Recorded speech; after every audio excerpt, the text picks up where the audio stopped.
خدا کا شکر ہے کہ ہم اور آپ فلسطین میں نہیں ہیں. اگر ہم اور آپ فلسطین میں ہوتے تو مسجد اقصیٰ کو سونے کی پلیٹ میں رکھ کر یہودیوں کو پیش کر چکے ہوتے. ہم ضمیر فروش ہیں. ہم صرف انفرادی کیریئر کے کتے اور غلام ہیں. ہم نے اپنا اجتماعی اور قومی مقصد بالکل عرصے سے بنا رکھا ہے. آخری بات کہتا ہوں، اگر اس کے بعد آپ کی آج کی رات کی نیند حرام نہ ہو تو مجھے نہیں معلوم آپ کے اندر ایمان کا ذرہ باقی ہے کہ نہیں. صحیح حدیثوں سے معلوم ہوتا ہے کہ آخری زمانے میں پھر انصاف قائم ہوگا. میں اس لیے کہہ رہا ہوں کہ پوری یقین سے کہہ رہا ہوں کہ نظام عالم بدلنے والا ہے. نظم عالم بدلے گا، نیا ورلڈ آرڈر آئے گا، ظلم کا دور ختم ہو کر رہے گا، انصاف کا دور قائم ہو کر رہے گا.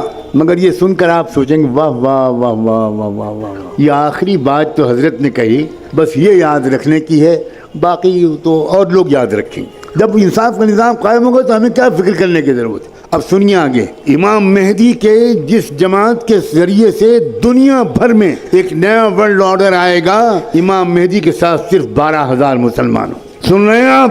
1 ارب مسلمانوں میں سے 12,000 اللہ تعالیٰ چھانٹے گا. اس کا مطلب یہ ہوا کہ 12,000 کو مائنس کر دیجئے، باقی لوگ اللہ کے نزدیک مسلمان ہی نہیں. یہ ہے کیفیت. ہوش میں آؤ لوگوں، بے ہوشی سے نکلو. اپنی بیویوں کو سمجھاؤ کہ بہت ہو گیا میک اپ، بہت ہو گیا مسخرہ پن. کچھ لمحے کے لیے سیریس گفتگو بھی کرو اپنی فیملی سے. مستقبل اسلام کا ہے، میں قسم کھا کے کہہ رہا ہوں. مستقبل یہودیت کا نہیں ہے، مستقبل صہیونیت کا نہیں ہے، مستقبل برہمنیت کا نہیں ہے، مستقبل اسلام کا ہے. لیکن میں مستقبل مسلمانوں کا ہے یہ نہیں کہہ رہا ہوں. بہت فرق ہے دونوں باتوں میں. مسلمانوں کا مستقبل اور اسلام کا مستقبل. بالکل ممکن ہے اور تاریخ میں پہلے ہو چکا ہے کہ اللہ ہم پرانے نسلی مسلمانوں کو ریجیکٹ کر کے نئی قوموں کو اسلام دے دے اور ان کے ذریعے سے اسلام کو غلبہ حاصل ہو جائے. نسلی مسلمان ناکارہ ہو گئے. اللہ نے قرآن میں صاف کہا ہے وَإِن تَتَوَلَّوْا يَسْتَبْدِلْ قَوْمًا غَيْرَكُمْ ثُمَّ لَا يَكُونُوا أَمْثَالَكُمْ. اگر تم ناقدری کرو گے اسلام کی تو اللہ تمہیں بدل دے گا، تمہیں ریجیکٹ کر دے گا اور ایک نئی قوم لے آئے گا اور وہ تمہاری طرح نکمی نہیں ہوگی. اور ہم دیکھ رہے ہیں ایک طرف مسلمانوں کے مرتد ہونے کا سلسلہ چل رہا ہے. آپ کی لڑکیاں مرتد ہو رہی ہیں. آپ نے جن لڑکیوں کو کالجوں میں بھیجا، ان کو موبائل دیا، ان کی تربیت نہیں کی، ان کے ساتھ نہیں بیٹھے، ان کو اسلام نہیں سمجھایا، ان کو قرآن نہیں سمجھایا، وہ لڑکیاں کیا کر رہی ہیں مجھے بتانے کی کوئی ضرورت نہیں.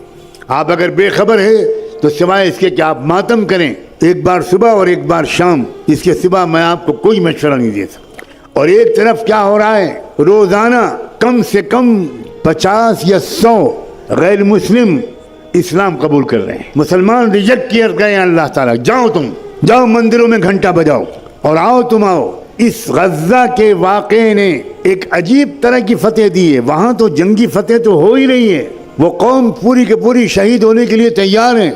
سلام بھیجتا ہوں میں ان نوجوانوں پر، کیسا ہے ان کا ایمان و یقین. اللہ کے رسول نے فرمایا تھا الایمان حین تقع الفتن بالشام. یاد رکھنا ایک زمانہ ایسا آئے گا کہ ساری دنیا کے اندر مسلمان بے راہ ہو جائیں گے، صرف فلسطین کے علاقے میں ایمان باقی رہے گا. یہ حضور کی صحیح حدیث ہے. آج ہم اپنی آنکھوں سے دیکھ رہے ہیں کیا ایمان ہے وہاں. دنیا میں لوگ روزانہ بڑے بڑے فاضل امریکن، یورپین لوگ، سائنسداں، فلمی اداکار، میوزیشنز، اسپورٹس مین، لڑکیاں اور عورتیں، وہ صرف اس لیے اسلام لا رہی ہیں. وہ کہہ رہے ہیں کہ یا اللہ کس چیز سے یہ لوگ بنائے گئے ہیں.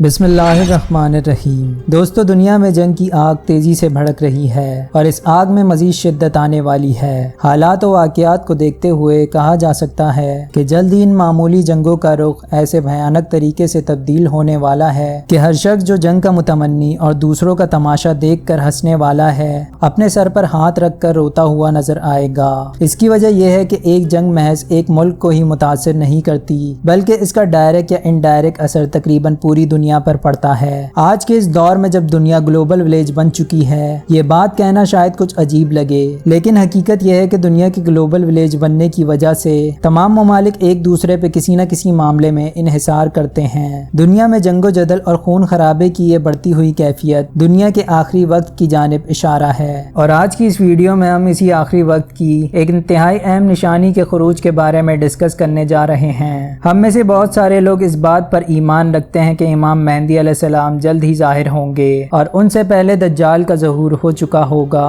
البتہ ایک بات اب تک کلیئر نہیں ہے کہ امام مہدی علیہ السلام کا لشکر آخر کہاں سے نکلے گا اور کہاں جا کر قیام کرے گا اور اس کی تعداد کتنی ہوگی۔ دوستو، جیسا کہ مولانا سجاد نعمانی فرماتے ہیں کہ امام مہدی علیہ السلام کے لشکر میں پوری دنیا کے مسلمانوں میں سے صرف 12,000 مسلمان ہی شامل ہوں گے اور باقی سب گمراہ ہو جائیں گے یا پھر دجال کا ساتھ دے رہے ہوں گے۔ دوستو، اس وقت دنیا میں قریب 2 بلین مسلمان موجود ہیں، تو ایسی کیا وجوہات ہوں گی کہ 2 بلین مسلمانوں میں سے صرف اور صرف 12,000 افراد ہی امام مہدی علیہ السلام کے لشکر کا حصہ ہوں گے؟ اور ان 12,000 افراد میں کون کون سی خصوصیات پائی جاتی ہوں گی؟ آج کی اس ویڈیو میں ہم احادیث مبارکہ کی مدد سے اس بات کی کھوج لگانے کی کوشش کریں گے، تو آئیے چل کر باقاعدہ آغاز کرتے ہیں۔ دوستو، ہمارے آقا رحمت للعالمین سرور کائنات محمد صلی اللہ علیہ وآلہ وسلم کا فرمان عالی شان ہے کہ مہدی میری اولاد میں سے ایک شخص ہوگا جو شکل و صورت میں مجھ سے مشابہ ہوگا اور اس کے حالات بھی مجھ سے ملتے جلتے ہوں گے۔ جب دنیا کا آخری وقت نزدیک آ جائے گا تب وہ پیدا ہوگا اور وہ بھی اپنی حیثیت سے انجان رہے گا یہاں تک کہ دجال کا ظہور ہو جائے گا اور دنیا بھر سے مسلمان مکہ اور مدینہ کے 2 شہروں کی جانب دوڑیں گے تاکہ ان شہروں میں پناہ لے کر دجال کے فتنے سے بچا جا سکے۔ انہی دنوں جب دجال ظاہر ہو چکا ہوگا اور پوری دنیا پر اپنا قبضہ مستحکم کرنے میں مصروف ہوگا تو میری امت کے صالحین خانہ کعبہ کے طواف کے دوران مہدی کو پہچان لیں گے اور بڑے اصرار سے ان کے ہاتھ پر بیعت لیں گے۔ اس بیعت کے بعد مہدی میری امت کی رہنمائی کریں گے تاکہ اس بڑے دجالی فتنے پر قابو پایا جا سکے۔ نبی کریم صلی اللہ علیہ وآلہ وسلم کے ارشاد مبارکہ کے مطابق یہاں تک ایک بات تو کلیئر ہو گئی ہے کہ امام مہدی علیہ السلام کا ظہور خانہ کعبہ کے طواف کے دوران اولیاء کرام اور صالحین کی ایک جماعت کے ہاتھوں ہوگا جو انہیں پہچان کر ان کے ہاتھ پر بیعت کر لیں گے۔ اب ہم نبی کریم صلی اللہ علیہ وآلہ وسلم کی ایک دوسری حدیث کی جانب آتے ہیں جس کا مفہوم یہ ہے کہ قیامت اس وقت تک قائم نہیں ہوگی جب تک خراسان سے کالے جھنڈوں کا ایک لشکر نہ نکلے اور ان کا راستہ کوئی بھی نہیں روک سکے گا یہاں تک کہ وہ شام کے شہر ایلیا یعنی موجودہ بیت المقدس کے شہر یروشلم میں جا کر پڑاؤ ڈال دیں گے اور وہاں پر امام مہدی علیہ السلام اور آپ کے اصحاب سے اس لشکر کی ملاقات ہوگی اور یہ لشکر امام مہدی علیہ السلام سے بیعت کرنے کے بعد امام مہدی علیہ السلام کی سرداری میں دجال کی فوجوں سے مقابلہ کرے گا۔ اس سے ایک اور بات کلیئر ہو جاتی ہے کہ امام مہدی علیہ السلام کا لشکر ابتدا میں بہت چھوٹا ہوگا اور دجال کا لشکر بہت بڑا ہوگا۔ دوستو، اب ہم نبی کریم صلی اللہ علیہ وآلہ وسلم کی احادیث کی روشنی میں قیاس کر سکتے ہیں کہ امام مہدی علیہ السلام اپنے ساتھ میسر آنے والے تمام لوگوں کو لے کر مکہ سے نکل کر شام کے شہر ایلیا یعنی موجودہ یروشلم جہاں پر بیت المقدس اور مسجد اقصی واقع ہے پہنچ جائیں گے۔ امام مہدی علیہ السلام کے ظہور کی خبر آنن فانن ایسے ہی پوری دنیا میں پھیل جائے گی جیسے دجال کے ظہور کی خبر دنیا میں پھیلی ہوگی۔ البتہ مختلف احادیث کے بیان کردہ نشانیوں کے مطابق ہم اس بات کا اندازہ بڑی آسانی سے لگا سکتے ہیں کہ دنیا کے موجودہ بے حیائی اور فحاشی سے لبریز حالات کی وجہ سے مسلمانوں کا ایمان نہایت کمزور ہو چکا ہوگا اور وہ جوک در جوک دجال کے لشکر میں شامل ہو چکے ہوں گے۔ اس لیے بہت کم مسلمان ایسے ہوں گے جو امام مہدی علیہ السلام کے یروشلم پہنچنے تک ان کے ساتھ ہوں گے۔ امام مہدی علیہ السلام کے ظہور کی خبر سن کر خراسان سے کالے جھنڈوں پر مشتمل لشکر نکلے گا جو ان کی مدد کرنے کے لیے ایلیا جائے گا۔ دوستو، اس بارے میں کسی بھی حدیث میں صراحت نہیں ملتی کہ کالے جھنڈوں پر مشتمل یہ لشکر کن لوگوں پر مشتمل ہوگا اور یہ کون سی قوم ہوگی۔ اگر ہم دنیاوی حالات کا ہی جائزہ لیں تو اس وقت مشرق وسطی میں عرب کے خطے میں کم از کم 2 درجن تنظیمیں ایسی ہیں جن کے جھنڈوں کا رنگ کالا ہے، اور دوسری حدیث میں یہ بھی کہا گیا ہے کہ کالے جھنڈوں کا یہ لشکر مشرق کی جانب سے نکلے گا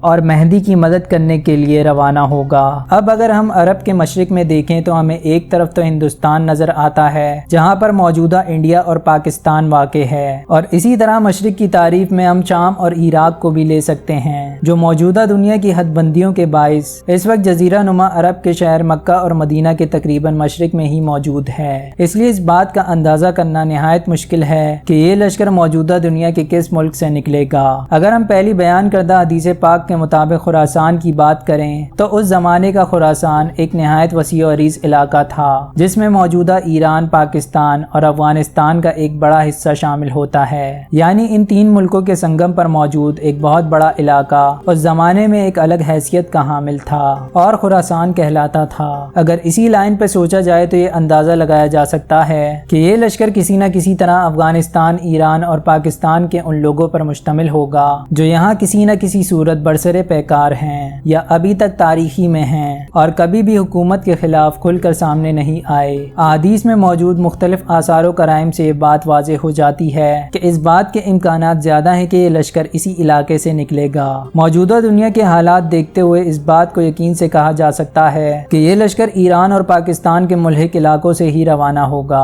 اور نبی کریم صلی اللہ علیہ وآلہ وسلم کی پیشن گوئی کے مطابق اس لشکر کا راستہ دنیا کی کوئی طاقت نہیں روک سکے گی۔ دوستو، حدیث پاک میں اس بات کا بھی واضح اشارہ موجود ہے کہ امام مہدی علیہ السلام کسی بھی ملک یا مسلمانوں کی کسی بھی ریاست کو اپنی مدد کرنے یا اپنی فوج میں شامل ہونے کے پیغامات نہیں بھیجیں گے۔ جب دنیا میں امام مہدی علیہ السلام کے ظہور کی خبر پھیل چکی ہوگی تو مسلمان خود ہی اپنی مدد آپ کے تحت خود کو یروشلم پہنچائیں گے اور امام مہدی علیہ السلام کے لشکر کا حصہ بنیں گے، اور انہی میں ہی خراسان کے وہ خوش نصیب مسلمان بھی موجود ہوں گے جو اپنا کام کاج اور گھر بار چھوڑ کر اللہ کی راہ میں اٹھ کھڑے ہوں گے۔ دوستو، اگر ہم دوسری جانب دیکھیں اور موجودہ دنیا کے مسلمان ممالک کی طرف نظر دوڑائیں تو ہمیں احادیث پاک میں کہیں پر بھی عرب کے مشرق اور فلسطین کے مسلمانوں کے علاوہ کسی بھی ملک یا علاقے کا امام مہدی علیہ السلام کے ساتھ شامل ہو کر جنگ کرنے کا کوئی واضح ثبوت نہیں ملتا۔ یہاں تک کہ عرب کے مسلمانوں کا بھی امام مہدی علیہ السلام کی فوج میں شمولیت اختیار کرنے